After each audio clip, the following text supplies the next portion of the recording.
क्या आपने कभी सोचा है कि क्या हम अपने पिछले जन्म को याद कर सकते हैं? क्या आत्मा सच में बार बार जन्म लेती है? आइए, आज हम आपको एक ऐसी ही रहस्यमयी कहानी सुनाते हैं। ये कहानी है रवि की। एक ऐसा लड़का जो बचपन से ही कुछ अलग था। उसके माता पिता अक्सर सोचते कि उनके बेटे को कुछ बातें कैसे याद हैं, जो उसने कभी जानी ही नहीं थीं।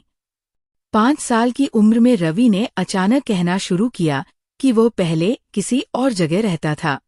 उसका नाम अरुणित था और वह एक सैनिक था। शुरू में माता पिता ने इसे बच्चों की कल्पना समझा, लेकिन धीरे धीरे जब उसने विस्तार से पुराने समय के एक युद्ध के बारे में बताया, तो वे हैरान रह गए। रवि अक्सर सपनों में एक पुराने युद्ध के दृश्य देखता, जहां तोपों की गड़गड़ाहट थी, घोड़े दौड़ रहे थे और सैनिक भिड़ रहे थे। वह बताता कि उसे पीठ पर चोट लगी थी और उसने वही दम तोड़ दिया था। उसकी बातें सुनकर माता पिता ने इतिहासकारों और शोधकर्ताओं से संपर्क किया, और जो उन्होंने पाया वह चौंकाने वाला था। रवि जिस युद्ध का वर्णन कर रहा था, वो 1857 की क्रांति से मेल खाता था। जाति स्मरण साधना। क्या कोई अपने पिछले जन्म की यादें वापस पा सकता है? हिंदू धर्म में जाति स्मरण साधना का उल्लेख मिलता है।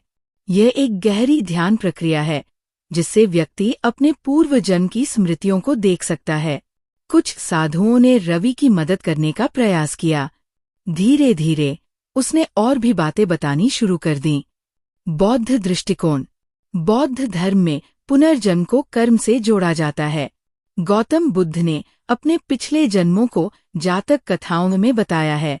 तिब्बती बौद्ध धर्म में लामा अपने पुनर्जन्म को पहचानते हैं।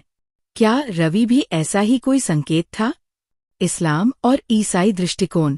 इस्लाम में पुनर्जन्म की स्पष्ट मान्यता नहीं है, लेकिन सूफी परंपरा आत्मा की यात्रा को स्वीकारती है। ईसाई धर्म पुनर्जन्म को नहीं मानता, लेकिन ग्नोस्टिक परंपराओं में आत्मा के बार बार जन्म लेने की बातें मिलती है। विज्ञान का नजरिया। वर्जीनिया विश्वविद्यालय के वैज्ञानिक डॉक्टर इयान स्टीवेंसन और डॉक्टर जिम टकर ने पुनर्जन्म पर गहन शोध किया। उन्होंने ऐसे बच्चों के मामले दर्ज किए जिन्होंने अपने पिछले जन्म की यादों को प्रमाण सहित बताया। जेम्स लेनिंगर नामक एक अमेरिकी बच्चे ने द्वितीय विश्व युद्ध के पायलट के रूप में अपने पिछले जन्म की सटीक जानकारी दी थी। रवि की यादों की जांच के बाद पता चला कि उसने जो युद्ध स्थल बताए वे सही थे। उसकी बातें इतिहासकारों की रिसर्च से मेल खाती थी।